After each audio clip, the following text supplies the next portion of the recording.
ঢাকা আরিচা মহাসড়কের পাশে জাগির বন্দর সবজির আড়তে ভোর থেকেই জমজমাট সবজি বেচাকেনা।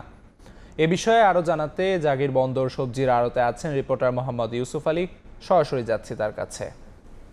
বৃষ্টিপাতের কারণে এটা আসলে একটা প্রভাব পড়েছে এটা কৃষকের সবজি খেতেও। সেখানে কিন্তু এই বাজারে সবজির কমা এটা আসলে দাম কিছুটা বৃদ্ধি পেয়েছে। প্রতি কেজিতে দাম বেড়েছে 5 থেকে 6 টাকা পর্যন্ত। এখানে যে সবজিগুলো বেচাকেনা হচ্ছে তার মধ্যে আমরা দেখছি যে পুঁই শাক এখানে বেচাকেনা হচ্ছে 10 থেকে 12 টাকা কেজি। সপ্তাহ ব্যবধানে দামটা বেড়েছে 3 থেকে 4 টাকা পর্যন্ত। এখানে মরিচ বিক্রি হচ্ছে 32 থেকে 35 টাকা প্রতি কেজি। সপ্তাহ ব্যবধানে দাম বেড়েছে 8 থেকে 10 টাকা পর্যন্ত।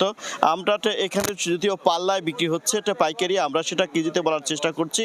ঢেঁড়স বিক্রি হচ্ছে 12 থেকে 14 টাকা এটা প্রতি কেজি। এখানে আপনারা জালি বা লাউ দেখতে পাচ্ছেন, চাল যে কুমড়াগুলো বিক্রি হচ্ছে 12 থেকে 15 টাকা প্রতি পিস বিক্রি হচ্ছে এবং সেটাও কিন্তু দাম কিছুটা বৃদ্ধি পেয়েছে। আমরা এখানে ধন্দল বিক্রি হচ্ছে 20 থেকে 22 টাকা প্রতি কেজি। সপ্তাহ ব্যবধানে দাম বেড়েছে 3 থেকে 4 টাকা পর্যন্ত।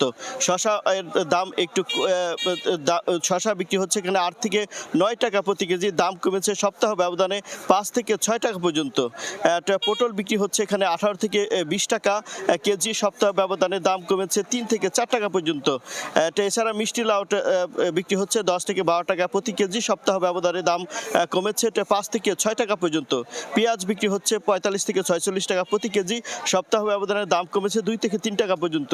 রসুন 90 থেকে 95 টাকা প্রতি কেজি। সপ্তাহ ব্যবধানে দাম কমেছে 6 থেকে 5 থেকে 6 টাকা পর্যন্ত।